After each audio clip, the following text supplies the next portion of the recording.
తులసి వందనం యేసయ్యా, వందనం యేసయ్యా, వందనం యేసయ్యా. నీవు చేసిన మేలకు, నీవు చూపిన కృపలకు, బలహీనుడనైన నన్ను నీవెంతగానో బలపరచావు. క్రీస్తేసు మహిమైశ్వర్యముతో ప్రతి అవసరములు తీర్చావు. బలహీనుడనైన నన్ను నీవెంతగానో బలపరచావు. క్రీస్తేసు మహిమైశ్వర్యములో ప్రతి అవసరమును తీర్చావు. వందనం యేసయ్యా, వందనం యేసయ్యా, వందనం యేసయ్యా, వందనం యేసయ్యా, వందనం యేసయ్యా, వందనం యేసయ్యా, యేసయ్యా, వందనం యేసయ్యా, వందనం యేసయ్యా, వందనం యేసయ్యా,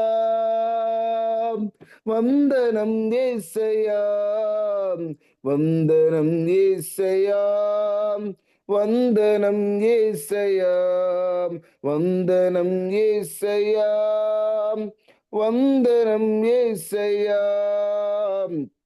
వందనం యేసయ్యా, వందనం యేసయ్యా, వందనం యేసయ్యా, వందనం యేసయ్యా, వందనం యేసయ్యా, వందనం యేసయ్యా, వందనం యేసయ్యా, వందనం యేసయ్యా, వందనం యేసయ్యా, వందనం యేసయ్యా. కట్టుకొనుటకు వస్త్రములిచ్చావు, వందనాలయ్యా. ధరించుటకు వస్త్రములిచ్చావు, వందనాలయ్యా. కట్టుకొనుటకు వస్త్రములిచ్చావు, వందనాలయ్యా. ధరించుటకు వస్త్రమునిచ్చావు, వందనాలయ్యా. ఉండుటకు నివాసమిచ్చావు, వందనాలయ్యా. ఉండుటకు నివాసమిచ్చావు, వందనాలయ్యా. అన్ని వేళలో ఆదుకున్నందుకు వందనాలయా, అన్ని వేళలో ఆదుకున్నందుకు వందనాలయా. వందనాలు, వందనాలే, వందనాలు నీకే, వందనాలయా, వందనాలయ్యా, వందనాలయ్యా, వందనాలయ్యా, వందనాలయ్యా, నీకే వందనాలయ్యా. ఇంతవరకు కాచినావు, నీకు వందనాలయ్యా. ఎంతో మంచిగా చూసినందుకు వందనాలయ్యా. ఇంతవరకు కాచినావు, వందనాలయ్యా. ఎంతో మంచిగా చూసినందుకు వందనాలయ్యా. అమ్మ వలె నన్ను ప్రేమించినందుకు వందనాలయ్యా. అమ్మ వలె నన్ను ప్రేమించినందుకు వందనాలయ్యా. నాన్న వలె నన్ను లాలించినందుకు వందనాలయ్యా. నాన్న వలె నన్ను లాలించినందుకు వందనాలయ్యా. వందనాలయ్యా, వందనాలయ్యా, వందనాలయ్యా. నీకే వందనాలయ్యా, వందనాలయ్యా, వందనాలయ్యా, వందనాలయ్యా.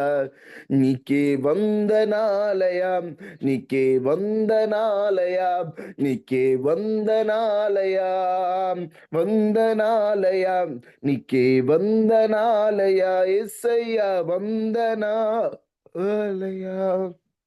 నిజమే, ఎన్ని వందనాలు చెప్పినా తక్కువే అనిపిస్తుందయ్యా. వేలాది నదులంత విస్తారమైన తైలము నీకిచ్చినా తక్కువేనయ్యా.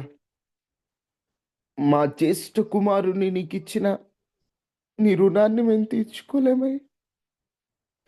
ఎంతగా మా ఎడల కృప చూపిస్తున్నావంటే అయ్యా, నీ ప్రేమను, నీ జాలిని, నీ దయను ఎంత వివరించినా తక్కువే అయ్యా. అగాపే ప్రేమతో, కలువరి ప్రేమతో మా ఎడల నీవు చూపుతున్న కృపను బట్టి స్తోత్రాలయ్యా, స్తోత్రాలయ్యా, స్తోత్రాలయ్యా, స్తోత్రాలయ్యా, స్తోత్రాలయ్యా. నీవు కోరుకున్న స్థాయిలో మేము ఉండలేకపోతున్నామయ్యా. నీ ప్రేమకు తగినట్లుగా బ్రతకలేకపోతున్నామయ్యా. నీ మేలులకు తగినట్లుగా మేము జీవించలేకపోతున్నామయ్యా. అయినా ఎన్నో మేలు నా జీవితంలో చేసావయ్యా. అయ్యా, ఏనాడు పస్తులుండే పరిస్థితి రానివ్వక ధాన్యమునకు ఆజ్ఞ ఇచ్చి పోషించావయ్యా. నీకై స్తోత్రాలయ్యా, నీ ప్రేమకై స్తోత్రాలయ్యా, నీ జాలికై స్తోత్రాలయ్యా, నీ దయకై స్తోత్రాలయ్యా, నీ కరుణకై స్తోత్రాలయ్యా. నీకే స్తోత్రాలు, స్తోత్రాలు, స్తోత్రాలు, స్తోత్రాలు, స్తోత్రాలు. తండ్రి, నీకు స్తోత్రాలు, స్తోత్రాలు, స్తోత్రం, స్తోత్రం, స్తోత్రం, స్తోత్రం, స్తోత్రం. స్తోత్రం స్తోత్రం స్తోత్రం యెహోవా, నీకు స్తోత్రం, స్తోత్రం నాయనా, నీకు వందనాలు, స్తోత్రాలు, స్తోత్రాలు, స్తోత్రాలు, స్తోత్రాలు, స్తోత్రం, స్తోత్రం, స్తోత్రం, స్తోత్రం. ఎంత ప్రేమ, ఎంత ప్రేమ, ఎంత ప్రేమ. స్తోత్రం అందుకేనయ్యా స్తోత్రం నా స్తోత్రం మీద నీవు చూపు ప్రేమకైనా కళ్ళు చెమ్మగిల్లెనయ్యా. నా మీద నీవు చూపు ప్రేమకైనా కళ్ళు చెమ్మగిల్లెనయా. నాలో ఏముందయా నాకర్థమే కాదయా. నాలో ఏముందయా అసలు అర్థమే కాదయా. జీవితాంతం నీ కౌగిలిలో యేసయ్యా నేనయ్యా ఒదిగిపోతానయ్యా. యేసయ్యా ఒదిగిపోతానయ్యా. నా మీద నీవు చూపు ప్రేమకైనా కళ్ళు చెమ్మగిల్లెనయా. అందమైన బాల్యమంతా అరణ్యాల పాలైనా దావీదు నీ దయతో రాజాయగా. అందమైన బాల్యమంతా అరణ్యాల పాలైనా దావీదు నీ దయతో రాజాయనా. నీకే తండ్రిగా మార్చిన స్తుతించిన ఈ రుణమే తీరునా. నీకే తండ్రిగా మార్చిన స్తుతించిన నీ రుణమే తీరునా. ఒదిగిపోతానయ్యా యేసయ్యా, ఒదిగిపోతానయ్యా, ఒదిగిపోతానయ్యా యేసయ్యా, ఒదిగిపోతానయ్యా, ఒదిగిపోతానయ్యా యేసయ్యా, ఒదిగిపోతానయ్యా, ఒదిగిపోతానయ్యా. నీ కౌగిలిలో ఒదిగిపోతానయ్యా, నీ ప్రేమలో ఒదిగిపోతానయ్యా, నీ ఒడిలో ఒదిగిపోతానయ్యా, ఒదిగిపోతానయ్యా. నీ కౌగిలిలో ఒదిగిపోతానయ్యా, ఒదిగిపోతానయ్యా. నా యేసయ్యా ఒదిగిపోతానయ్యా. యేసయ్యా, యేసయ్యా, యేసయ్యా, యేసయ్యా, యేసయ్యా, యేసయ్యా, యేసయ్యా, యేసయ్యా.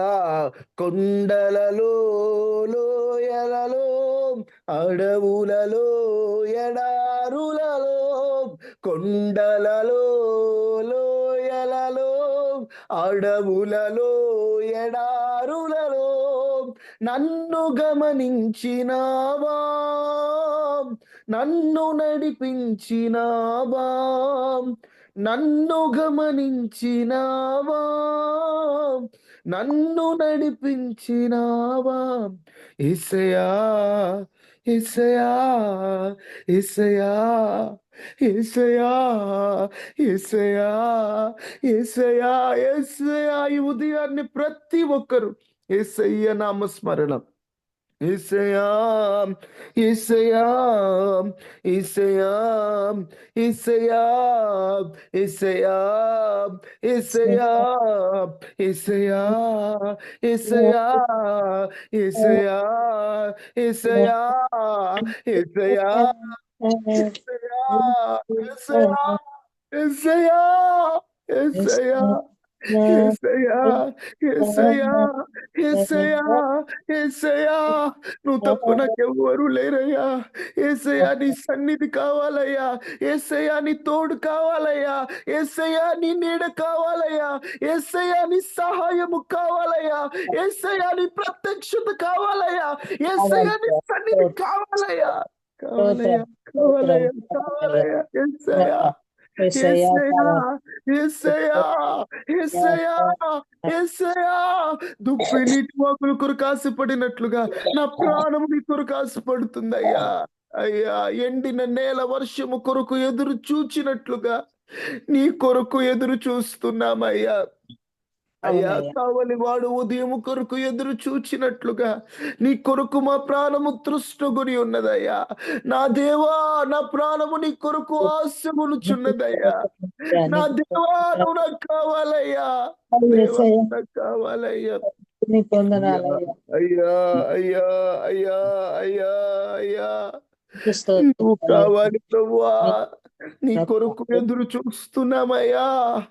నీ సన్నిధి కావాలయ్యా. నీ సన్నిధి మాతో లేకపోతే ముందుకు వెళ్ళలేమయ్యా. ఎన్నో మేలులు చేసావయ్యా. నీ మేలులతో పాటు నీవు కావాలయ్యా. నీ మేలులతో పాటు నువ్వు కావాలయ్యా. నువ్వు లేనిది నా బ్రతుకు లేదయ్యా.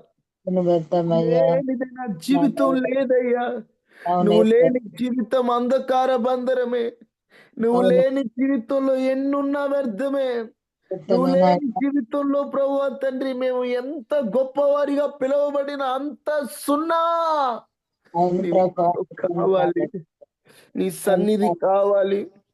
నీ ప్రత్యక్షత కావాలి. నీ రూపు వెలుగు కావాలి. నీ పరిశుద్ధత కావాలి. అవును రాజా నీకు వందనాలయ్యా. నీవే మాతో ఉంటేనే మాకు దీవెన. పరవశమయ్యా నీకు మాతో లేకపోతే మాకు ఎన్నున్నా వ్యర్థమేనయ్యా. నువ్వు రావాలయ్యా. కావాలయ్యా. దేవా నీకు వందనాలయ్యా. అయ్యా నువ్వు కావాలయ్యా. దేవుడు అయ్యా నీ సహాయం కావాలయ్యా. నీవే కావాలయ్యా.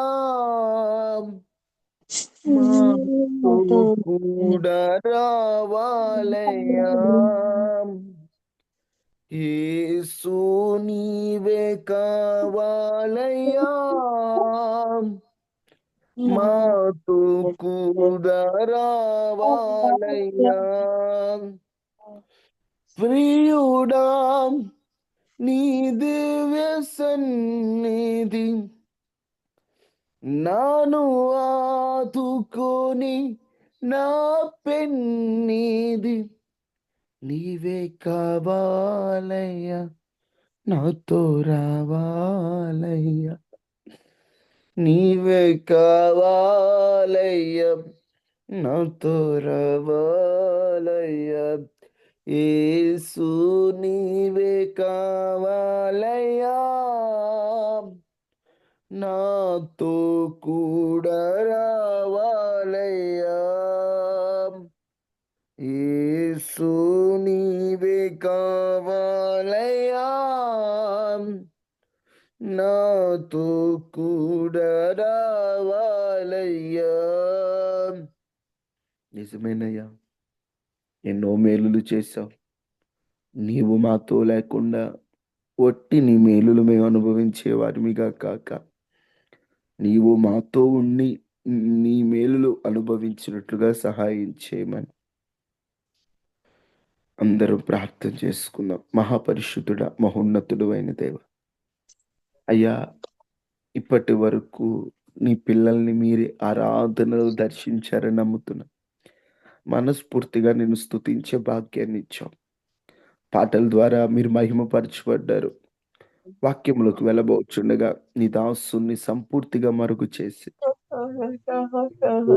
మాతో మీరు మాట్లాడి మమ్మల్ని బలపరిచి నీ వాక్యపు నీడలో మా జీవితాలని అయ్యా మేము సరిచేసుకున్నట్లుగా సహాయం చేయమని హెచ్చరిస్తారో, ఆదరిస్తారో, బలపరుస్తారో, పురికొల్పుతారో మాకు తెలియదు. మీరే మమ్మల్ని నడిపించి మాతో మాట్లాడమని యేసు నామములో అడిగి వేడుకుంటున్నాము తండ్రి. ఆమేన్. ఆమేన్. ఆమేన్. ఆమేన్. వాక్యంలోకి వెళ్ళబోయే ముందు యూత్ మీటింగ్ అంశాల కొరకు మనందరం ప్రార్థన చేద్దాం. ఇక 4 రోజులు మాత్రమే ఉంది. శని ఆది సోమ 4 రోజులు మాత్రమే. అంటే ఈరోజు గురువారం, ఈరోజు తీసేస్తే శుక్ర, శని, ఆది, సోమ, మంగళవారం మీటింగ్. అందుకని దయచేసి ప్రతి ఒక్కరూ మీటింగ్కి వస్తున్నారని నేను నమ్ముతున్నాను. కొందరికి ఫోన్ నెంబర్లు లేక ఫోన్ చేయలేదు, కొందరికి ఫోన్ చేసినా కలవలేదు. దాదాపుగా అందరినీ ఆహ్వానించామనుకుంటున్నాం. మీరందరూ కూడా తప్పనిసరిగా యూత్ మీటింగ్కి రావాలని యేసయ్య ప్రేమతో మిమ్మల్ని ఆహ్వానిస్తున్నాం. దాదాపుగా ప్రతి ఊరు వెళ్ళి మేము ఆహ్వాన పత్రికలు ఇచ్చాం. కొన్ని ఊర్లకు మాత్రమే రాలేకపోయాం. ఏమయ్యా, ఊర్లకు వెళ్ళి ఇవ్వాల్సిన అవసరం ఏంటి? ఫోన్ చేసి చెప్తే వచ్చేస్తారు కదా, ఎందుకు అధిక ప్రయాస పెట్టుకున్నారు బ్రదరు? ఒక్కడే ఎన్నూర్లన్నీ తిరుగుతాడని నా మంచి కోరిన కొందరు ఆలోచన ఇచ్చారు. కానీ ఎందుకు ఊరు ఊరు వెళ్ళాల్సి వస్తుందంటే, ఏదో మేము వెళ్తే మీరు వస్తారన్న కారణమే కాదు. ఈ రోజుల్లో మనిషి అనుభవిస్తున్నటువంటి కొన్ని సమస్యల్లో, ఆ పరిస్థితి బాధల్లో ఫోన్ చేసి ఇలాగున ఒక ప్రత్యేకమైన కూడికకు రండి అంటే వచ్చే పరిస్థితిలో లేరండి. దగ్గరకు వెళ్ళి వాళ్ళ పరిస్థితిని గమనించి ఆ పరిస్థితికి తగిన ప్రార్థన చేసి, ఆ ప్రార్థన చేశాక కొన్ని ఆదరణ మాటలు చెప్పి, లేదా కొన్ని ధైర్యపు మాటలు దేవుని వాక్యములో నుండి కొన్ని చెప్పి, వారి ప్రార్థన అవసరతలు తెలుసుకొని, దేవుడు వారితో ఉన్నాడని ఒక భరోసా ఇస్తే, ఆ భరోసాను బట్టి అప్పుడు వారు యవనస్తుల కూడికకు రావడానికి ఒక అడుగు ముందుకేస్తారు. అందుకనే ప్రయాస అయినప్పటికీ, కాస్త ఖాళీ లేకపోయినప్పటికీ దాదాపుగా అన్ని ఊర్లకి ఒక ఒక తూర్పు గోదావరి జిల్లా తప్ప మిగతా అన్నిటికీ ఒక్కనే చాలా మట్టుకు వెళ్ళి తిరిగి వస్తూనే ఉన్నాం. కేవలం మీరు బలపడతారనే ఆశ, మీరు అలాగైనా దేవుని సన్నిధికి రావాలని ఆశ. యవనస్తులు కూడికను అందుకే ఏర్పాటు చేస్తున్నాం. శక్తికి మించిన భారం, వయసుకు మించిన ప్రయాస అయినప్పటికీ ప్రభు కృప తోడుగా ఉన్నప్పటికీ మనందరం ముందుకెళ్తున్నాం. నేను ఎంతగానో ప్రభువుని స్తుతించే ఒక ధైర్యం ఏంటంటే మీ అందరి ప్రార్థన. మీరు అనుదినం చేస్తున్న ప్రార్థనలు వ్యర్థం కాలేదు, వ్యర్థంగా పోవు. ఒక ఇంటర్నేషనల్ దైవజనులు, ఒక గొప్ప దైవజనులు మొన్న రాత్రి కలిసామండి. ఆయనంతట ఆయనే మమ్మల్ని పిలిచి మన యూత్ గురించి ఆయనతో పాటు ఉన్న కొంతమందికి పరిచయం చేసి ప్రవచనాత్మకమైన కొన్ని విషయాలు చెప్పి, ఆయనంతట ఆయన వచ్చే సంవత్సరం యూత్ మీటింగ్కి నాకు ఏవి అవసరం లేదు, నేను ఉచితంగా మీ మధ్య వాడబడతానని ఆయనంతట ఆయనే మన మధ్యలోకి రావడానికి ఆశపడ్డారు, ఇష్టపడ్డారు. ఎందుకు ఈ మాటలు చెప్తున్నానంటే, మీరు చేస్తున్న ప్రార్థనలు వ్యర్థంగా పోలేదు, పోవు కూడా. దేవునికి స్తోత్రం. కూడా. దేవునికి స్తోత్రం. ఎందుకంటే మీరు చేస్తున్న ప్రతి ప్రార్థనలకి దేవుడు జవాబు ఇస్తున్నాడు, నేను చూస్తున్నాను అంతే. ఎందుకంటే వందనాలు. ఒక్కొక్కటి ఎన్ని ఆటంకాలు వచ్చాయంటే యవనస్తుల కూడికకు. అన్ని ఆటంకాలు అలా వస్తున్నాయి, నా దేవుడు తొలగిస్తున్నాడు, వస్తూనే తొలగిస్తున్నాడు. ఇప్పటికీ లేవని కాదు, వస్తూనే ఉన్నాయి. కానీ మీరు 40 రోజులు ఉపవసించి ప్రార్థిస్తున్నారు కదా, ఈ ప్రార్థనకై ఆ ఆటంకాలు ఎన్ని వచ్చినా ఈ ప్రార్థన ద్వారా ఆటంకాలు కూలిపోతున్నాయి. వాటిని చూస్తున్నాను, వెంటనే గుర్తొచ్చింది. ఎంతో ఆటంకాలండి. ఎన్ని ఆటంకాలంటే భయం వేసేస్తుంది. కొన్నిసార్లు మీరు అనుకుంటారు ఆటంకాలంటే చిన్న చిన్న మాటలని, మీటింగ్ ఆఫ్ చేయాలని ఆర్డర్లు వచ్చేస్తుంటాయి. అయినప్పటికీ అదరట్లేదు, బెదరట్లేదు, దడవట్లేదు. ఎందుకంటే ఒక ధైర్యం, నా వెనుక ప్రార్థన చేసే ఒక టీం ఉంది. మా ఇమాన్యుయల్ యూత్ టీంలో ఉన్న స్త్రీలు, కొంతమంది పురుషులు అందరూ కలిసి రాత్రి కాలమైతే చాలు, దేవా దేవా యవనస్తుల కొడుకను ఘనంగా జరిగించయ్యా, ద్వారాలు తెరువయ్యా, బంధకాలు కూల్చయ్యా, ఆటంకాలు తొలగించయ్యా అని మీరు మొర పెడుతున్నారు కదా, మీ మొరను నా దేవుడు ఆలకిస్తున్నాడు. అంతే. ధైర్యం అండి. ఇంకా 4 రోజులు ఉంది. నేను ఆశపడుతుంది ఏంటంటే ఈ 5 రోజులు, ఇంకా ఈ రోజుతో 5 రోజులు ఉన్నాయి ఉపవాస ప్రార్థనలు. నిన్న 35 ఉపవాస ప్రార్థన కూడిక అయిపోయింది. ఇంకా 5 రోజులు. వీలైనంత మట్టు వరకు ఈ 5 రోజులు నేను ఉంటాను ప్రార్థనలో, వీలైనంత మట్టు వరకు. ఎందుకంటే సడన్ గా పనులు పడిపోతాయి, నేను ఉన్నా లేకపోయినా. ఈ 5 రోజులు అందరూ పాల్గొనండి. రాత్రికాలం 8 గంటలకు జరిగే ప్రత్యేక ఉపవాస కూడికలో ఈ 5 రోజులు అందరూ పాల్గొనండి. 5 రోజులు అందరూ ఉంటే ఇంకా బాగా అన్ని సక్రమంగా అలా ఆరంభమయ్యాయమ్మా. దేవుడు ఇంకా ఘనంగా జరిగిస్తాడు. మీరందరూ ప్రార్థన చేస్తున్నారు. దేవుడు ఆర్థికంగా కూడా ద్వారాలు తెరిచారు, ఇంకా తెరవాలి, దేవుడు తెరుస్తారు కూడా. ఇంకా అవసరం చాలా ఉంది, కానీ దేవుడు ఇస్తాడంతే. మీ ప్రార్థనలు మీరందరూ కూడా ఎవరికి తోచినంత వారు సాయం చేశారు, చేస్తున్నారు. ఎవరి సాయాన్ని నా దేవుడు అన్యాయంగా మర్చిపోడు. సరే, యూత్ మీటింగ్ కొరకు చిన్న ప్రార్థన చేసేసి మనం ఇక వాక్యంలోకి వెళ్ళిపోదాం. అందరూ అన్ని విషయాల కొరకు చిన్న ప్రార్థన. ఆర్థిక పరమైన విషయాలు, మీటింగ్ ఆటంకాలు ఉండకూడదు, యవనస్తులందరికీ ఐక్య మనసు రావాలి, వస్తున్న వారి ప్రయాణంలో తోడుగా ఉండాలి దేవుడు. అన్నిటి కొరకు చిన్న ప్రార్థన చేయండి. స్తోత్రం స్తోత్రం స్తోత్రం స్తోత్రం మహోన్నతుడానికి స్తోత్రం, మహాగణడానికి స్తోత్రం, సర్వశక్తివంతుడానికి వందనాలు అయ్యా.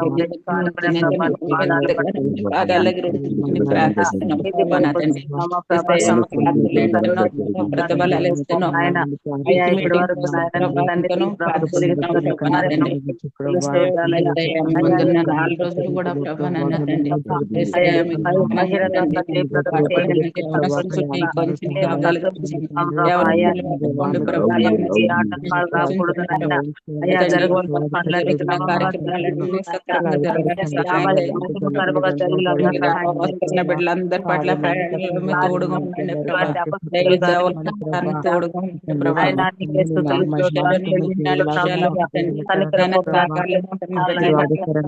అందరూ ప్రేమ కలిగి తండ్రి నాయన కార్యక్రమం అంతా అన్నిటికంటే నీ ప్రేమే శాశ్వతం ప్రభా, నీ ప్రేమే గొప్పదన్నో ప్రభా. నీ ప్రేమ కలిగి తండ్రి అందరూ ప్రభా పాల్గొని అందరూ సక్రంగా చేసుకోవడానికి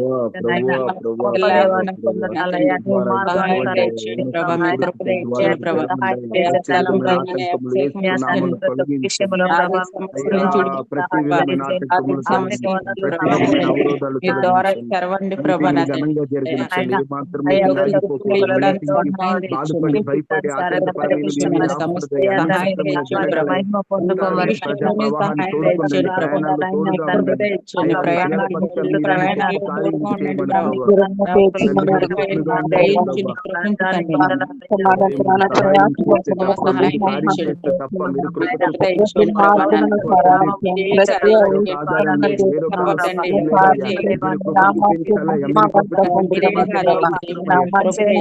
సహాయం తండ్రి చేయమని మీరు ప్రభా, మాత్రమే ఎవరి చేయగలరు జీవితాలు ప్రభా. అద్భుతంగా జరగాలి, ఏమైనా నీ మహాద్భుతంగా జరగాలి. అయ్యా దేవుడు తండ్రి వందనాలు ప్రభా, అయ్యా, మీరు నీ ప్రేమ కృప చూపించండి, నాయనా, కృప ఏ చూపించు, కృప సహాయం చూపించు. అయ్యా జాబు అయ్యా దయచేయండి ప్రభు. ప్రభా, జాబ్ ఇప్పటికి మహిమకరంగా జరిగించండి అయ్యా, మహిమకరంగా జరిగించండి. చెప్పని ప్రభా, ఎటువంటి ఆటంకాలు మా మాకు పరలోకపు ఉండవు తండ్రి తండ్రి. మీకు వందనాలు తండ్రి. అయ్యా అయ్యా అయ్యా అయ్యా అయ్యా అయ్యా మేము మీరు సహాయం సిగ్గినందని చేయమని ప్రభా నా ప్రభా, తండ్రి నేను మీరు సహాయం మీరు చేయండి. ఎవరి కుటుంబానికి ఆర్థిక అద్భుతం పరమైన చేశారు ద్వారాలు ప్రభు. తెరవండి అయ్యా, ఎలా ఆర్థిక ఎత్తుకునేటువంటి పరంగా మీరు ప్రభా సహాయం చేయండి ప్రభా. అయ్యా తండ్రి ప్రతి గుప్పులు కృప చూపించి, కృప చూపించి, కృప చూపించి మీరే మహిమ ఘనత ప్రభావములు పొందమని యేసు నామములో అడిగి వేడుకొని ఉన్నాము తండ్రి. ఆమేన్. ఆమేన్. ప్రార్థన ఆలకించినటువంటి దేవునికి స్వరమెత్తి స్తోత్రాలు చెల్లిద్దామా? స్తోత్రం స్తోత్రం స్తోత్రం స్తోత్రం స్తోత్రం స్తోత్రం స్తోత్రం స్తోత్రం స్తోత్రం. స్తోత్రం. ఆమేన్. Thank you, Jesus. దేవునికి మహిమ కలుగును గాక. ఇక అందరూ మ్యూట్ లో పెట్టుకున్నట్లయితే త్వరగా బైబిల్లో క్రొత్త విషయాన్ని మీకు తెలియచేసి ఆ తర్వాత వర్తమానంలోకి నేను వెళ్ళిపోతాను. యోబు గ్రంథం గురించిన క్లుప్తమైన విషయాలు మీతో మాట్లాడతాను. కీర్తనల ముందు మనకు కనబడే ఓ పుస్తకమే యోబు పుస్తకం. యోబు గ్రంథములో మొత్తం 42 అధ్యాయాలు కనిపిస్తాయి. కష్ట పరిస్థితుల్లో, ఇబ్బందులలో, భరించలేని బాధలకు అప్పగించినప్పుడు నీతిమంతుడైన వ్యక్తి తన నీతిని ఎలా కాపాడుకున్నాడు, ఎలా యథార్థంగా ఉన్నాడు అనేటువంటి విషయాలే యోబు గ్రంథం యొక్క ముఖ్య ఉద్దేశం. యోబు తన సంతానాన్ని, ఆస్తినంతా కోల్పోయి భరించలేని భారముతో ఓ నోటితో కూడా చెప్పలేనంత రోగం, ఒక రోగం ఆయనను పట్టి పీడించిన, ఆ వ్యాధి బారిన పడిన అతను దేవుణ్ణి దూషించకుండా తను ఎలా నీతిగా యథార్థతను కాపాడుకున్నాడో యోబు గ్రంథంలో ఉంటుంది. ముఖ్యంగా యోబుకి 3 స్నేహితులు ఉంటారు. ఆ 3 స్నేహితులు వారి మాటలు, వారి ప్రతిస్పందనలు, వారి మధ్య ఉన్నటువంటి జరిగినటువంటి కొన్ని మాటలన్నీ కూడా యోబు గ్రంథంలో రాయబడి ఉంటాయి. ఈ యోబు గ్రంథం గురించి ఇంకా చెప్పాలంటే ఒక్కొక్క అధ్యాయం ప్రకారంగా 1వ అధ్యాయము 2వ అధ్యాయంలో యోబు గూర్చిన ప్రస్తావన. యోబు అసలు సమస్యలు వచ్చే ముందు ఏం జరిగింది, సాతాను ఎలాగా దేవునితో మాట్లాడాడు, యోబు విషయాలు, యోబుకి ఎలా సమస్యలు వచ్చాయని 1-2 అధ్యాయాల్లో కనిపిస్తాయి. ఇక 3వ అధ్యాయం నుండి 31వ అధ్యాయం వరకు యోబు అతని స్నేహితుల మధ్య జరిగినటువంటి సంభాషణలే 3 నుండి 31 వరకు. మొదటి 3 అధ్యాయంలోనేమో యోబు వ్యధ, ఆయన బాధ కనిపిస్తుంది. 4వ అధ్యాయం నుండి 14వ అధ్యాయం వరకు ప్రథమ సంభాషణ, అంటే మొదట డిస్కషన్. 15 నుండి 21 వరకు రెండవ సంభాషణ. 22 నుంచి 27 వరకు మూడవ సంభాషణ. తర్వాత జ్ఞాన ప్రశంస, అంటే వారు ఎలా ఉన్నారు, ఎలా ముందుకెళ్ళారనే ప్రశంస ఉంటది. ఇక యోబు గూర్చిన తుది ప్రకటనలు గమనిస్తాయి. ఎలీహు అనే ఆయన సంభాషణలు 32 నుంచి 37 వరకు కనిపిస్తాయి. 38 నుంచి 42 వరకు యెహోవా యోబుతో మాట్లాడతాడు. 42లో అసలు యోబు మరలా పోగొట్టుకున్న వాటిని తిరిగి పొందుకోవడం, ఇలాంటి విషయాలన్నీ రాయబడి ఉంటాయి. ఎన్ని శ్రమలొచ్చినా నీతిమంతుడైన యోబు తన జీవితాన్ని ఎలా కాపాడుకున్నాడు, ఎలా పరిశుద్ధతను కాపాడుకున్నాడు అనేటువంటి విషయాలన్నీ యోబు గ్రంథంలో క్లుప్తంగా మనం గమనిస్తాం. యోబు గ్రంథాన్ని చదివేటప్పుడు మీరెవరూ కూడా తెకమక పడొద్దు. ఆ మధ్యలో యోబు కొన్ని మాటలు మాట్లాడుతాడు. అది చదివేటప్పుడు అది యోబు మాట్లాడాడా, లేదా తన స్నేహితులు మాట్లాడారా, ఏ సందర్భంలో మాట్లాడారు, ఎలాంటి పరిస్థితుల్లో మాట్లాడారని మీరు ఒకసారి గమనిస్తూ చదివితే యోబు గ్రంథం మీకు సులభంగానే అర్థమవుతుంది. బైబిల్ గ్రంథంలో మిమ్మల్ని అడుగుతున్నటువంటి 2 ప్రశ్నలు. బైబిల్ గ్రంథంలో మిమ్మల్ని అడుగుతున్నటువంటి 2 ప్రశ్నలు. మొదటి ప్రశ్న,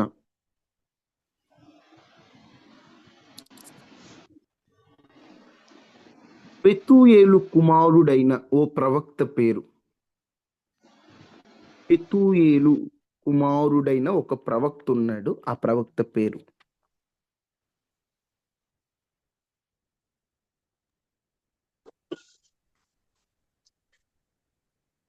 తండ్రి గారి పేర్లు అంటే ఎలా గుర్తుంటాయా అనుకోవద్దు. కొంచెం ట్రై చేయండి, చెప్పగలుగుతారు. అమ్మా చెప్పండి. యోవేలు. Very good, very good, very good. పెతూయేలు కుమారుడు యోవేలు. యోవేలు ప్రవక్త, వారి తండ్రి పెతూయేలు. యోవేలు ప్రవక్త. యోవేలు గ్రంథం ఉంటది కదా బైబిల్లో. ఆ యోవేలు గ్రంథం రాసినటువంటి ప్రవక్త తండ్రి పేరు పెతూయేలు. Very good. నెక్స్ట్, అహశ్వరేషు మొదటి భార్య పేరు.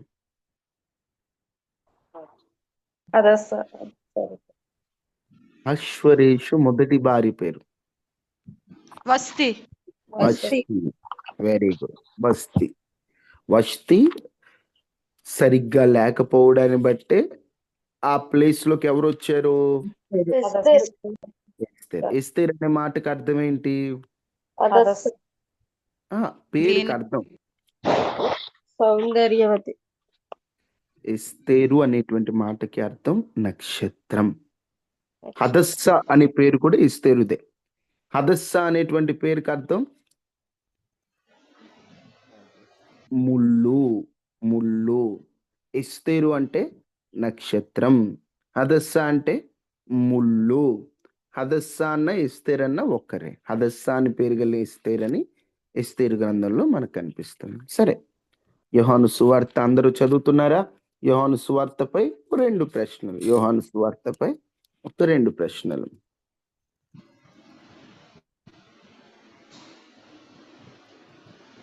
మనం యేసు ప్రభు స్నేహితులు ఎప్పుడవుతాం? ఆయన యందు విశ్వాసం ఉంచినప్పుడు. విశ్వాసం ఉంచినప్పుడు. ఒక మాట అంటారు ఆయన, నేను మిమ్మల్ని దాసులను పిలవక స్నేహితులను పిలుస్తున్నాను, మీరు నాకు ఒక పని చేస్తే స్నేహితులు అవుతారు అంటాడు. ఏంటి ఆ పని? ఆయనతో అంటగట్టబడితే. అంటు కట్టబట్టం కరెక్టే కానీ బ్రదర్, ఒక్క మాట అంటారు ఆయన. యోహాను సువార్త 15:14. యోహాను సువార్త చేసిన ఎడల మీరు నా స్నేహితులయ్యందురు. మీరు నాకు స్నేహితులయ్యందురు. ఎప్పుడు స్నేహితులు అవుతామట? ఆజ్ఞాపించినవన్నిటిని దేవుడు ఆజ్ఞాపించిన వాటన్నిటిని మనం ఎప్పుడైతే చేస్తామో అప్పుడు మనం దేవునికి స్నేహితులుగా మార్చబడతాం. Very good. ఇంకొక ప్రశ్న అడిగి వాక్యంలోకి వెళ్ళిపోతాను.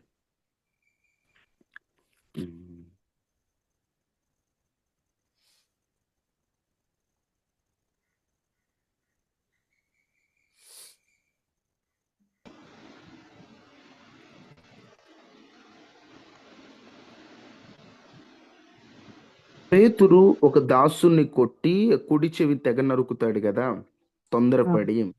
ఆ దాసుని పేరు మల్కు. Very good. మల్కు అనేటువంటి ఒక ఆయన యేసుక్రీస్తు ప్రభు వారిని పట్టుకోవడానికి వచ్చినప్పుడు సీమోను పేతురు ఆవేశపడి కత్తి తీసి చెవి నరుకుతాడు. అప్పుడు యేసుక్రీస్తు ప్రభు వారు ఏం చెప్తారు? కత్తి చేత పట్టిన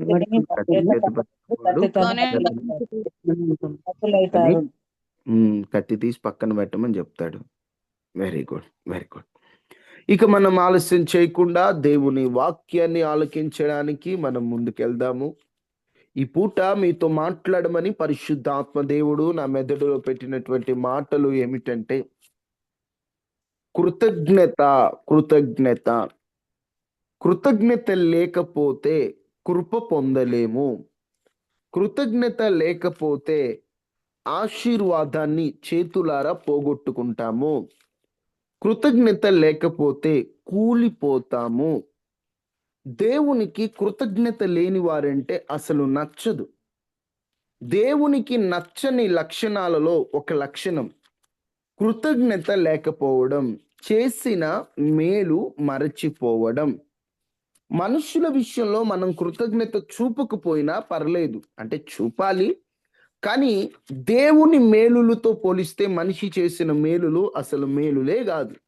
కానీ ఈ రోజుల్లో మనిషి దేవుడు చేసిన మేలులను భలే సులభంగా మర్చిపోతున్నాడు. దేవుడు అతని జీవితంలో ఎన్ని కార్యాలు చేసినా, ఎన్ని మేలులు చేసినా సులభంగా దేవుని మేలులు మనిషి మర్చిపోతూ ఉన్నాడు. వాస్తవంగా మాట్లాడాలంటే భక్తులు వారి కీర్తనల్లో గాని, వారి అనుభవాల్లో గాని కృతజ్ఞత కృతజ్ఞత అని ఎన్నో సార్లు రాయబడినట్లుగా కూడా దేవుని వాక్యంలో మనం గమనిస్తాం. ఈ పూట కృతజ్ఞతకు సంబంధించినటువంటి కొన్ని మాటలు మీతో పంచుకోవాలని ఆశపడుతున్నాను. అందరూ జాగ్రత్తగా మీరు ఈ మాటలు ఆలకించాలని ప్రేమతో తెలియచేస్తున్నాను. ఎందుకంటే కృతజ్ఞత చాలా అవసరం అండి. అందుకనే భక్తుడు 103వ కీర్తనలో ఏమంటాడు? చదవండి ఒకసారి. 103:1 నా ప్రాణమా యెహోవాను సన్నతించుము, యెహోవాను పరిశుద్ధ నామమును నా ప్రాణమా, అమ్మా ఒకటి చదవండి అమ్మా, స్పష్టంగా చదవండి. నా ప్రాణమా యెహోవాని సన్నతించుము, ఆయన చేసిన నా ప్రాణమా యెహోవాను సన్నుతించుము, ఆయన చేసిన ఉపకారముల్లో దేనిని మరువకుము. ఆయన చేసిన ఉపకారములలో దేనిని మరువకము. మరువకుము. ఆయన నీ దోషములన్నిటిని క్షమించిన వాడు, నీ సంకటములన్నిటిని కుదుర్చువాడు, నీ సంకటములన్నిటిని కుదుర్చువాడు, సమాధిలో ప్రాణమును విమోచించుచున్నాడు, కరుణా కటాక్షములో నీ కిరీటముగా సమాధిలో నుండి నీ ప్రాణమును విమోచించుచున్నాడు, కరుణా కటాక్షములో నీ కిరీటముగా ఉంచుచున్నాడు, కరుణా కటాక్షములను నీకు కిరీటముగా ఉంచుచున్నాడు. రాజు యవనము వలె నీ యవనము క్రొత్తగుచున్నాడు. చాలమ్మా. ఇక్కడ భక్తుడు అంటాడు, నా ప్రాణమా యెహోవాను సన్నుతించు, దేవుని స్తుతించు. అందుకనే బైబిల్ గ్రంథంలో ఒక మాట రాయబడి ఉంటది. 1 దెస్సలోనికీయులకు రాసిన పత్రిక 5వ అధ్యాయం 16వ వచనం. అందరూ చూడాలి, జాగ్రత్తగా వినాలి. దెస్సలోనికీయులకు రాసిన మొదటి పత్రిక 5వ అధ్యాయం 16వ వచనం. ఎల్లప్పుడూ సంతోషముగా ఉండుడి, ఎల్లప్పుడూ సంతోషముగా ఉండుడి, ఎడతెగక ప్రార్థన చేయుడి, ఎడతెగక ప్రార్థన చేయుడి, ప్రతి విషయమునందును ప్రతి విషయమునందును కృతజ్ఞతాస్తుతులు చెల్లించుడి. కృతజ్ఞతాస్తుతులు చెల్లించుడి. ఇలాగు చేయుట యేసుక్రీస్తునందు మీ విషయంలో దేవుని చిత్తము. ఇలాగు చేయుట యేసుక్రీస్తునందు మీ విషయంలో దేవుని చిత్తం. దేవుని చిత్తం ఏమిటంటే ప్రతి విషయములో కృతజ్ఞతలు చెప్పండి. అక్కడేమో భక్తుడు, నా ప్రాణమా యెహోవాను సన్నుతించు, స్తుతించు, నా అంతరంగమునున్న సమస్తమా, నాలో ఉన్న ప్రతి రక్తములో, నా ప్రాణమా అంటే నా రక్తమా, రక్తమే ప్రాణం కదా, నా రక్తమా, నా ప్రాణమా, నా అంతరంగములో ఉన్న సమస్తమా ఆయన స్తుతించు. ఎప్పుడు స్తుతించాలి? ప్రతి విషయమునందు కృతజ్ఞతాస్తుతులు చెప్పండి. ఇలా చేయటమే దేవుని చిత్తం.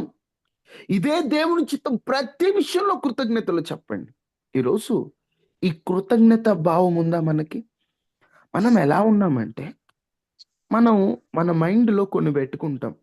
అవి జరిగితేనే కృతజ్ఞత, అవి మంచిగా మనం అనుకున్నది 100కు 100% జరిగితేనే కృతజ్ఞత, లేకపోతే కృతజ్ఞత లేదు, లేకపోతే ఆ కృతజ్ఞత ఏముందిలే అనుకుంటాం. కానీ బైబిల్ ప్రకారం మీరు పెద్ద పెద్ద మేలులు పొందినప్పుడే కృతజ్ఞతాస్తుతులు చెల్లించుడి, ఇలాగు చేయట యేసుక్రీస్తునందు మీ విషయంలో దేవుని చిత్తం అని ఉందా?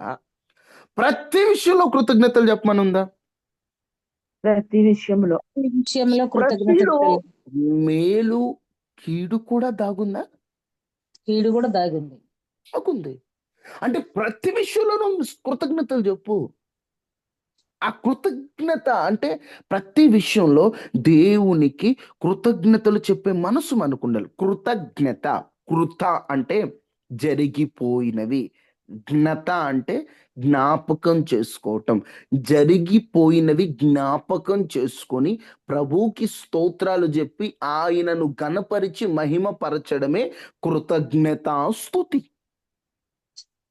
ఆయనను స్తుతించాలి ప్రతి విషయంలో. ఒక దైవజనుడు నడుచుకుంటూ వెళ్తున్నాడట. నడుచుకుంటూ వెళ్తుంటే ఎదురు రాయి తగిలిందట. ఎదురు రాయి తగలంగానే ఆ బొట్టన వేలుకి రాయి తగిలిన వెంటనే రక్తం రావడం మొదలైంది. గోరంతా ఊడిపోయింది. రక్తం వస్తుంది. బాగా రక్తం వస్తుంది. వెంటనే ఆయన పక్కనుండే వారందరూ కూడా అయ్యయ్యో రక్తం వచ్చేస్తుందయ్యా అని కట్టేసి గబగబ గబగబ ఒక పాత గుడ్డను జింపి ఆయనకి రక్తం రాకుండా అలా కట్టుకడుతుంటే ఆయన ఒక మాట అన్నాడు. సాయంత్రం మా ఇంటి దగ్గర కృతజ్ఞత కూడుకుంది, మీరందరూ తప్పనిసరిగా రావాలన్నాడంట పక్కనున్న విశ్వాసులతో. వాళ్ళకేం అర్థం కాల. ఏందినా గోరు ఊడి రాయి తగిలితే కృతజ్ఞత కూడిక అంటున్నాడు, మైండ్ ఏమన్నా పోయిందయ్యండి. మా పాస్టర్ గారికి అనుకున్నారట. అప్పుడు పాస్టర్ గారు వెంటనే వాళ్ళు అలా అనుకుంటున్నారని ఆయన గమనించి, నా గోరు విరిగింది గాని లేదా నా గోరు ఊడింది గాని వేలు విరగలేదు కదా, అందుకే కృతజ్ఞత కూడిక అన్నాడట. చూడండి, గోరు ఊడింది గాని వేలు ఎరగలేదు. నిజమే కదా. ఎదుర్రాయి తగులుకొని పడి చచ్చిపోయిన వాళ్ళు ఉన్నారు తెలుసా మీకు. కానీ మనం ఎక్కడికి వెళ్తున్నా క్షేమంగా ఇంటికి వస్తున్నామంటే మన జాగ్రత్తల, మనం పాటిస్తున్నటువంటి నియమాల, మన సెక్యూరిటీ గార్డ్ల. మన ముఖానికి ఏదైనా దూరపూర్లు పోవాలంటే తోడు రావటానికి ఒకడు ఉండడు మనకు సెక్యూరిటీగా. అలాంటిది మనము క్షేమముగా ఇంటికి వస్తున్నామంటేనే ఆయన కృప తప్ప ఏముంది. నువ్వు ఎంతగా ఆయన కృతజ్ఞత చూపిస్తున్నావు. ఎంతగా కృతజ్ఞత చూపాలంటే కృతజ్ఞత ఊపిరిలో భాగం అవ్వాలి. ప్రతి విషయంలో ఆయన కృతజ్ఞతలు చెప్పాలి. కీడైనా కృతజ్ఞత చెప్పాలి. ఆ మనస్సు మనకు రావాలి. అది ఆత్మీయతలో ఉన్నత స్థాయి. అది ఉన్నత స్థాయి. ఒక సేవకుడికి, మంచి సేవకుడికి షుగర్ వచ్చిందట. షుగర్ వచ్చిన వెంటనే ఆయన కూడా ఇంతే. షుగర్ వచ్చింది, సాయంత్రానికి అందరికి చెప్పాడు, ఇంట్లో కృతజ్ఞత ప్రార్థన అన్నాడట. జనాలకు అర్థం కాదు, షుగర్ వచ్చినందుకు కృతజ్ఞత ప్రార్థన ఏంటి, ఈయనకి ఏమైంది అనుకున్నారు. కృతజ్ఞత కూడికలో దైవజనులు చెప్తున్నారు, ఈ మధ్య బాగా స్వీట్లు తినటం ఎక్కువైంది. నేను కంట్రోల్ అవ్వాలంటే నాకు ఈ షుగర్ ఉండాలి, లేకపోతే నేను తిండిపోతున్నా. ఇది రావటం నా మేలు కొరకే, అందుకే కృతజ్ఞత అన్నాడట. ఈ రోజున ఒక కీడైన దాన్ని కూడా ప్రభుకి అనుకూలంగా స్తుతించేటట్లుగా మార్చుకోవడం నిజంగా అది దేవుని కృప తప్ప వేరొకటి లేదండి. అంత మనసు మనకు వస్తుందా? కాకినాడ దగ్గర ఓ దైవజనుడు ఇద్దరు కుమారులు ఫ్రెండ్స్ తో పాటు సరదాగా వెళ్ళారు. వారిద్దరూ మంచి వాయిద్యాలు వాయించే వాళ్ళే. ఇంతకు ముందు కూడా మీకు చెప్పాను, ఒకరు పాట పాడతారు, ఒకరు వాయిద్యాలు వాయిస్తారు. అందరూ వెళ్తుంటే అలా ఈతకు వెళ్ళారండి. ఇద్దరు చనిపోయారు. తండ్రి గారి దగ్గరికి విషయం వచ్చింది. ఉన్నదే ఇద్దరు కొడుకులు, ఇద్దరూ చనిపోయారు. ఏ తండ్రి ప్రాణమైనా పిల్లల్ని కోల్పోయిన తర్వాత కోలుకోలేడు. ఆ తండ్రి సేవను విడిచిపెడతాడు అనుకున్నారు చూసిన వాళ్ళందరూ. ఎందుకంటే ప్రేమతో పెంచిన ఇద్దరు కొడుకులు లేరు. ఇక తండ్రి ఎవరి కొరకు బ్రతకాలి? బిడ్డల కొరకే బ్రతుకుతున్నాం అంటారు కదా. తండ్రికి ఇద్దరు కుమారులు ఉంటే ఇద్దరు చనిపోయారు. ఆ తండ్రి అంటాడు, పరలోకములో వాయిద్యాలు వాయించేవారు, పాటలు పాడేవారు ఎవరైనా తక్కువ అయ్యారేమో, దేవుడు నా పిల్లల్ని తీసుకెళ్ళాడు అన్నాడండి. ఎంత కృతజ్ఞత! అలా కూడా కృతజ్ఞత. ఆయన కుమారులు ఆదరణ కూడిక అంటారు కదండి, పెట్టుకుంటారు కదా చనిపోయిన తర్వాత. ఏమని పెట్టాడో తెలుసా? కృతజ్ఞత కూడిక అని పెట్టాడు. కృతజ్ఞత కూడిక. ఏమయ్యా కృతజ్ఞత కూడిక ఏంటి? షాక్ అయ్యాను నేను. కృతజ్ఞత కూడికేంటి? ఎవరైనా ఆదరణ కూడికో, జ్ఞాపకార్థ కూడికో, లేకపోతే ఇంకొక కూడికో ఏదోటి పెడతారు. ఆ కృతజ్ఞత కూడిక, నా పిల్లలు దేవుని రాజ్యములో ఉన్నారు, అందుకని నేను కృతజ్ఞత కూడిక పెడుతున్నాను అన్నాడు. కొంచెం కూడా అవిశ్వాస పడలా. కొంచెం కూడా అయ్యో ఏంటి పరిస్థితి, నేను దేవుణ్ణి నమ్ముకున్నా, ఇంత సేవ చేస్తున్నానే, నా పిల్లల్ని దేవుడు బతికించలేదు, నా పిల్లలకి దేవుడు క్షేమాన్ని ఇవ్వలేదు, నేను కృతజ్ఞతలు ఆయనకి చెప్పనల్లా. ప్రతి విషయంలో కృతజ్ఞత చెప్పాడు. అది ఆత్మీయతలో ఉన్నత స్థాయి. ఏమో ఒకవేళ ఆ పిల్లలు ఉంటే ఏలి కుమారుల వల్లే మారిపోతాడని దేవుడు తీసుకెళ్ళాడేమో. దేవుని చిత్తమునకు తల వంచి కృతజ్ఞతలు చెప్పే మనసు మనకుందా? ఏదైనా కీడైనా, అయ్యా నీ ఇష్టమయ్యా, నీకే స్తోత్రమయ్యా. యెహోవా ఇచ్చెను, యెహోవా తీసుకుపోయాను. కృతజ్ఞత. ఆయనకే స్తోత్రం కలుగును గాక. నా ఆమేన్. కళ్ళ ముందు చూశానండి సాక్ష్యం అది. నా కళ్ళ ముందు మన సహోదరుడు ప్రేమ్ బ్రదర్ అని పాటలు పాడుతూ ఉంటాడు మన గ్రూప్‌లో. వాళ్ళు అవును. ఎంతో ఇష్టంగా పెంచుకున్నారు. వాళ్ళ అక్క, పెద్దక్క. చాలా ఆరోగ్యంగా ఉండేటువంటి వ్యక్తి. ఎయిర్ ఫోర్స్‌లో జాబ్ వస్తుంది అక్కకి. ఇంక అయిపోయింది. విమానాల దగ్గరలో మంచి జాబ్. ఇక వాళ్ళకున్నటువంటి బాధలన్నీ పోతాయి. ఎందుకంటే అంకుల్ గారికి హెల్త్ బాగోదు. పెద్ద కుమార్తెకి ఉద్యోగం వస్తే కుటుంబం అంతా సెట్ అయిపోద్ది. ఆశగా ఎదురు చూస్తున్నారండి. ఒక రోజున కొంచెం ఏంటో నాకు ఒంట్లో బాగోట్లేదన్నారు. హాస్పిటల్‌కి వెళ్లారు. వాళ్ళు ఏవేవో టెస్టులు చేసి కరోనా అని చెప్పారు. ఏమైందో తెలీదు. సడెన్‌గా పల్స్ పడిపోయినాయి. అక్క చనిపోయింది. ఎంతో ఇష్టంగా పెంచుకున్న పెద్ద కుమార్తె. ఏం అర్థం కావట్లేదు. వాళ్ళు బయటికి కూడా వెళ్ళరు. వాళ్ళకి కుటుంబమే ప్రపంచం. ఆ తండ్రి పెద్ద కుమార్తె చనిపోయింది. ఆ చనిపోయిన తర్వాత బాడీని చూడ్డానికి గూడా అవకాశం లేదు. ప్యాక్ చేసేశారు. ఇక్కడే భూస్థాపిత కార్యక్రమం జరిగే దగ్గరికి తీసుకెళ్ళి అలా గొయ్యి తవ్వున్నారు. పట్టుకోవడానికి గూడా ఎవరు ముందుకు రాని పరిస్థితి. ఆ ఫ్యామిలీ మాత్రం ఒక పక్కనుంది. మేము కూడా ఎళ్ళాం. మేమందరం ఒక పక్కనున్నాం. వాళ్ళ ఫ్యామిలీ మెంబర్స్‌ని టచ్ చేయడానికి గూడా ఎవరు ఇష్టపడట్లేదు. ఈ కరోనా టైం బాగా ఎక్కువుంది ఆ టైంలో. ఎవరు వారు ముట్టుకోవడానికి కూడా ఇష్టపడట్లేదు. అక్క బాడీ అలా తీసుకొచ్చి అలా వేస్తున్నారండి. ఆ తండ్రి ఆ టైంలో ఏడుస్తూ ఒకే ఒక మాట అన్నాడు. ఇప్పటికి నా రోమాలు నిక్కబొడుస్తాయి. యెహోవా ఇచ్చెను, యెహోవా తీసుకుపోయెను. ఆయనకి మహిమ కలుగును గాక అన్నాడండి. పెద్ద కుమార్తె ఎంతో ఇష్టంగా పెంచుకున్న కుమార్తె. కళ్ళ ముందు చనిపోవటం అంటే మామూలుగా చనిపోవటం కాదు. ఎవరు అవును. దగ్గరికెళ్ళకుండా కుటుంబాన్ని ఒక మూలన పడేసి, ఎవరు అసలు వాళ్ళని ఒక మాటలో చెప్పాలంటే వాళ్ళని దగ్గరికి రానివ్వనంత స్థితిలో ఉంచితే, అందరూ ఒక మూలనున్నారు. ఆ కుటుంబం మాత్రం పక్కన నిలబడితే, కేకలు వేస్తూ మాట్లాడిన మాట, ఆయనకు కృతజ్ఞత స్తోత్రం. ఎంత విశ్వాసం. ఆ కుటుంబం ఆ టైంలో విశ్వాసంలో 1% కూడా తగ్గలేదండి. తప్పలేదు వాళ్ళు. అంత పరిస్థితి అయినా గూడా కృతజ్ఞత, కృతజ్ఞత, కృతజ్ఞత. ఆ మనస్సును బట్టి నేను ప్రభువుని స్తుతిస్తున్నా. ఎందుకు నేను ఇన్ని ఉదాహరణలు ఈ పూటే 3, 4 ఉదాహరణలు ఎందుకు చెప్పానంటే, మేలులు పొందినప్పుడు కృతజ్ఞతలు ఎవరైనా చెబుతారు. కీడులో కూడా కృతజ్ఞత చెబితే, నా దేవుడు కీడును మేలుగా మారుస్తాడు. అంటే మీకు కష్టాలే వచ్చేస్తే కష్టాల్లో గూడా స్తోత్రం, స్తోత్రం అంట కూర్చోమని నేను చెప్పట్లా. కొన్ని కీడులు మన మేలు కొరకే దేవుడు అనుమతిస్తుంటాడు. ఆ కీడులలో గూడా కృతజ్ఞతలు చెప్పడం నేర్చుకో. దీవెనలు పొందుకో అంతే. కీడైన, కీడైన, అపజయమైన నీకే స్తోత్రం. నీకే స్తోత్రం. నీకే స్తోత్రం. నీకే మహిమ. నీకే మహిమ. ఈరోజు ఆ మనస్సుందా మనకి? ఈ రోజున మనిషి జీవితం ఎలా ఉన్నామంటే దేవుని మేలులు చాలా ఈజీగా మర్చిపోతున్నాం.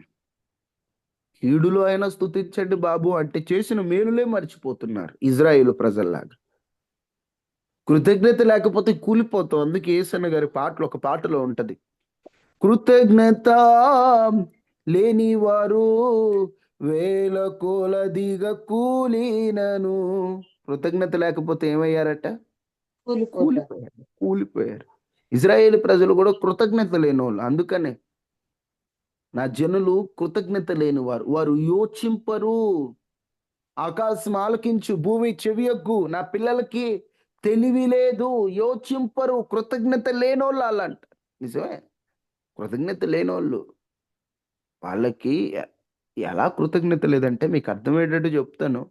ఐగుప్తు నుండి కనానుకు బయలుదేరారు. కనానుకు బయలుదేరినప్పుడు దారి రావాలని చెప్పేసని దేవుడు చక్కగా సముద్రం పాయలు చేశాడు.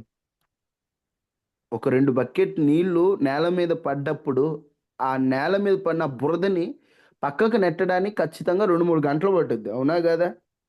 మట్టి మీద నీళ్లు పోతే ఎంటనే ఆరిపోద్దమ్మా 2 బకెట్లు నీళ్లు పోస్తే? టైం పడుతుంది.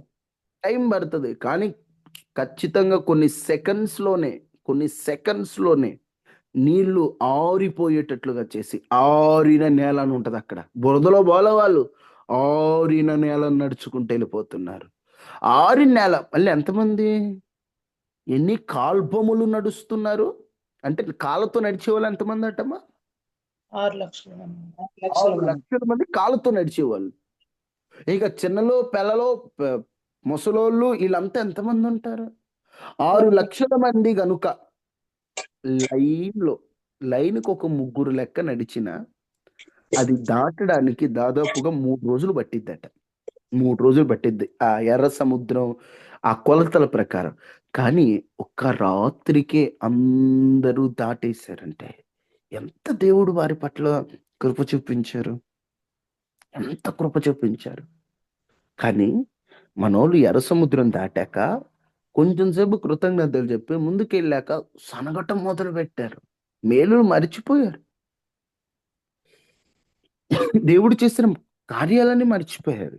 ముందుకెళ్ళంగానే మారా నీరున్నాయి, మారా చేదుగున్నాయి అన్నారు. వాస్తవంగా చెప్పాలంటే మారా చేదుగుండటానికి కారణం ఇప్పుడు సైంటిస్టులు కనిపెట్టింది ఏంటంటే, ఆ మారా నీరట చాలా ఔషధం అట, అవి చేదుగా ఉండే ఔషధం అట. అవి తాగితే ఇప్పుడు మన గ్లూకోజ్ వాటర్ తాగినట్టేనట. గ్లూకోజ్ వాటర్ అంటే మనం తాగినప్పుడు బలం వస్తుంది, మనకి ఎనర్జీ వస్తుంది. అలాంటి నీళ్ళంట మారా నీళ్ళలో కొన్ని ఔషధపరమైనటువంటి కొన్ని కలిసాయి, దానివల్ల అవి ఔషధానికి ఉపయోగపడతాయి. ఇప్పటికీ ఆ మారా నీరు ఔషధంగా వాడతారట ఆ ప్రాంతంలో. చేదుగా ఉంటుంది ఔషధం, ఎప్పుడైనా చేదుగా ఉంటుంది. వారి కొరకు దేవుడు ముందుగానే వారు వస్తారని ఔషధం వంటి నీటిని వారి కొరకు సిద్ధపరిచాడు దేవుడు. అవి తీసుకొని చేదు ఉన్నాయి మా కొద్దివే అన్నారు. ఒరే అని చేదును కాస్త దేవుడు మధురంగా మార్చాడు. అవి తాగారు. వాళ్ళకి ఆహారం కావాలంటే ఆకాశం నుండి మన్నా కూర్చుంది, మన్నా తిన్నారు. వాస్తవంగా మన్నా అసలు పేరేంటంటే ఆకాశ ధాన్యము అంటారు. వాళ్ళు హాయిగా మన్నా తిన్నారు. మళ్ళీ వీళ్ళందరికీ నీళ్లు కావాలంటే వీళ్ళకందరికీ నీళ్ళు ఎట్టా ఉన్నదేమో అంతమంది మారాది నీళ్లు దాటిపోయారు అనుకుందాం. అంతమంది లెక్కేస్తే దాదాపు 50 కోట్ల లీటర్ వాటర్ కావాలి వాళ్ళందరికీ. మనకి ఇప్పుడంటే మోటార్లు ఉన్నాయి, కానీ ఒక 10 సంవత్సరాలు వెనక్కి వెళ్తే మోటార్లు లేక మామూలు తెప్పలు పడలేదు. గుర్తున్నాయో లేవో చాలా మందికి. ఆ వీధి కుళాయిల దగ్గర తగాదాలు, ఆ వీధి కుళాయిల తగాదాలు నేను చిన్న పిల్ల ఉన్నప్పుడు చూసేవాడిని. వీధి కుళాయి దగ్గర మామూలు తగాదులు ఉండేవి కాదు. ఎందుకంటే అవి ఒక సమయానికి వస్తాయి, లైన్లో నిలబడతారు. ఒక ఆమె ముందు బిందె పెట్టుద్ది, ఇంకొక ఆమె తర్వాత బిందె పెట్టుద్ది, బిందెలు తన్నుకుంటారు. ఆ గొడవలు అయిపోతుంటే మేము చిన్నప్పుడు ఒక ఇంటి దగ్గర ఉన్నప్పుడు ఖచ్చితంగా రోజుకొక గొడవైనా అవుతుంది ఆ వీధి కుళాయిల దగ్గర. కానీ ఇంతమంది ఉన్నా ఏ రోజైనా దాహముతో పలానోళ్ళు చచ్చారని ఎక్కడన్నా ఉందా బైబిల్లో? ఇజ్రాయేలీలు ప్రయాణంలో లేదు. ఎక్కడైనా ఒక్క చోట అంతమందికి అవసరమైన వాటర్ని మళ్ళీ వారి కొరకు అగ్నిస్తంభం వల్ల చాలా ఉపయోగాలు ఉన్నాయి. అగ్నిస్తంభం వల్ల వాళ్ళకి వెలుగుంటుంది. అగ్నిస్తంభం వల్ల శత్రువు రాడు వాళ్ళకి. తర్వాత మేఘస్తంభం వాళ్ళకి నీడ వస్తుంది. మేఘస్తంభం వాళ్ళకి దేవుని సన్నిధి వారికి తోడుగా ఉంటూ. బట్టలు మాయలేదట, చెప్పులు దిగిపోలేదు. మనం 2 కిలోమీటర్ నడవండి చెప్పులు వేసుకొని, దెబ్బకి తెగి పడతాయి. మనం కొంచెం నడిచామంటే కాళ్ళు వాసిపోతాయి. కానీ అన్ని సంవత్సరాల ప్రయాణంలో వారి చెప్పులు తెగిపోలా, బట్టలు మాసిపోలా. ఒక ఊరు వెళ్ళొస్తేనే సాయంత్రానికి బట్టలు మాసిపోతున్నాయి, నల్లగా అయిపోతున్నాయి. కానీ దేవుడు వారికి అంత కాపుదలిస్తే ఆయన మేలు మరిచిపోయారు వాళ్ళు. ప్రతిరోజు ఆయన కృతజ్ఞతలు చెప్పాల్సింది పోయి, ప్రతిరోజు ప్రతి విషయంలో అయ్యా మాకు మన్నా ఇచ్చినందుకు స్తోత్రమున్నాయి, మాకు నీటినిచ్చేందుకు స్తోత్రమయ్యా, బట్టలు మాయనందుకు స్తోత్రమయ్యా, చెప్పులు తెగనందుకు స్తోత్రమయ్యా, మంచి నీరు ఇచ్చినందుకు స్తోత్రమయ్యా, అయ్యా నడిపించినందుకు స్తోత్రమయ్యా, మేఘాన్ని ఉంచినందుకు స్తోత్రమయ్యా, అగ్ని స్తంభముగా ఉన్నందుకు స్తోత్రమయ్యా, నీ సన్నిధి మాతో ఉంచినందుకు స్తోత్రమయ్యా, అక్కర్లన్నీ తెచ్చినందుకు స్తోత్రమయ్యా, మార్గాలు తెరిచినందుకు స్తోత్రమయ్యా, శత్రువును ఓడించినందుకు స్తోత్రమయ్యా అని కృతజ్ఞతలు చెప్పాల్సిందే పోయి, ఐగుప్తులో సమాధులు లేవా ఎడగ తెచ్చామంటున్నారు మోషేని. ఈరోజు మనుషులు ఇట్లానే తయారయ్యాం మనం. దేవుడు ఎన్ని మేలులు చేస్తుంటే వాటి కృతజ్ఞతలు చెప్పాల్సింది పోయి, వాటిని బట్టి దేవుని స్తుతించాల్సింది పోయి, వాటిని బట్టి దేవుని గణపరచాల్సింది పోయి, వాటిని బట్టి దేవుని నామమును హెచ్చింపవలసింది పోయి, ఏం చేశాడండి దేవుడు మాకు? ఏం బతికించాడు చాలదా? ఏం గొంతులో ఊపిరి ఉంచాడు చాలదా? క్యాన్సర్లు, రోగాలు, భయంకరమైన వ్యాధులు అల్లాడిపోతున్నారు. ఒక సంవత్సరానికి భారతదేశంలో సంవత్సరానికి తీసి పక్కన పెడితే ఒక రోజుకి 5 నుండి 6 వేల మంది చనిపోతున్నారట ఒక రోజుకి భారతదేశంలో తిండి లేక. ఎప్పుడన్నా తిండి లేక చచ్చే పరిస్థితి దేవుడు రానిచ్చాడా? పోషించట్లేదా? కృతజ్ఞతలు చెప్తున్నావా? నీ దిన ఆరంభం, నా దేవా రాత్రంతా మంచి నిద్రనిచ్చినందుకు నీకు కృతజ్ఞతలయ్యా, నీకు స్తోత్రమయ్యా. దిన అంతం పొగలంతా కాపాడినందుకు నీకు స్తోత్రమయ్యా. మన దినం ఆయన కృతజ్ఞతతో ఆరంభం అవ్వాలి. మన దినం ఆయన కృతజ్ఞతతో ముగించాలి. ఈ రోజున ఈ కృతజ్ఞత గురించిన కొన్ని విషయాలు మీతో చెప్పాను. వాస్తవంగా ఒక మనిషి 3 రకాలుగా దేవునికి కృతజ్ఞతలు చెప్పాలి. 3 రకాలుగా. ఆ 3 రకాల కృతజ్ఞతల గురించి మీతో చెబుదాం అనుకున్నాను. నేను ఇంట్రడక్షన్లోనే సమయం అయిపోయింది ఈ రోజున. రేపు 3 రకాలుగా మనిషి దేవునికి కృతజ్ఞతలు చెప్పాలి. 3 రకాల కృతజ్ఞతలు ఉన్నాయి బైబిల్లో. మీరు బైబిల్ అంతట్లో గమనిస్తే ఆ 3 రకాల కృతజ్ఞతలు కనిపిస్తాయి. మనకు దేవుడు ఇన్ని మేలులు చేస్తున్నప్పుడు మేలైనా కీడైనా ప్రతి విషయంలో కృతజ్ఞతలు చెప్పాలి. కాబట్టి ఎలా చెప్పాలో రేపటి రోజున 3 విషయాలు మీతో చెప్తాను. అందరు తలలు వంచండి. అయ్యా, కృతజ్ఞత లేని వ్యక్తిగా నేను ఉండకూడదయ్యా. ప్రతి విషయంలో నీ కృతజ్ఞతలు చెప్పే ఆ మనసు నాకు ఇయ్యయ్యా. ప్రతి విషయంలో నేను స్తుతించి నీ కృతజ్ఞతలు చెప్పే ఆ మంచి మనసు నాకు ఇవ్వయ్యా అని అందరు ప్రార్థన చేసుకోండి. అందరు ప్రార్థన చేసుకోవాలి. మహాపరిశుద్ధుడా, మహోన్నతుడు అయిన దేవ, కృపా సత్య సంపూర్ణుడా, కృపగలిగిన రాజా, నీ ఘనమైన నామాన్ని బట్టి వందనాలు. కృతజ్ఞత లేని వారు అయ్యా ఆ దీవెన పొందలేరయ్యా. ప్రతి విషయంలో కృతజ్ఞతలు చెప్పాలి. మేము ఆ మనస్సు మాకు అనుగ్రహించండి అయ్యా. కృతజ్ఞత కలిగిన వారిగా మా జీవితాలు సాగిపోవాలి. ఈరోజు ఈ వర్తమానం విన్న వారందరినీ జ్ఞాపకం చేసుకోండి. కృతజ్ఞత కలిగిన వ్యక్తులుగా మమ్మల్ని సిద్ధపరచండి. అనారోగ్యంతో ఉన్న వారికి ఆరోగ్యాన్ని ఇవ్వండి. మానసిక స్థితి సరిగ్గా లేని వారికి ధైర్యాన్ని ఇవ్వండి. ఆదరణ లేని వారికి ఆదరణ ఇవ్వండి. నీ పిల్లల పక్షాన మీరుండి గొప్ప కార్యం చేయమని. సహాయకుడు అయిన దేవుడవు నీవు, సహాయము చేసేటువంటి దేవుడవు నీవు, ఆదరించే దేవుడవు నీవు, ఆదుకునేటువంటి దేవుడవు నీవు. నీవు తప్ప మాకెవరూ లేరయ్యా. నిన్నే ఆశ్రయిస్తున్నాం. ఈరోజు ఈ ఉదయకాల ప్రార్థనలో పాల్గొన్న వారందరినీ దీవించాం. ఒక్కొక్కరు ఒక్కొక్క సమస్యతో వచ్చారయ్యా.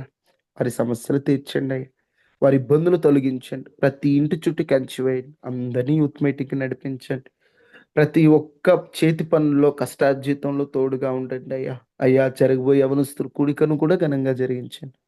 ఆర్థికంగా ద్వారాలు తెరవండి. అన్ని విషయాల్లో మీరు తోడుగా ఉండండి. వాక్యం ద్వారా మాట్లాడండి. మరి ముఖ్యంగా అందరూ పాల్గొని నిన్ను స్మరించి నీ వైపు చూస్తూ నిరీక్షణ సంపాదించుకున్నట్లు సహాయం చేయండి.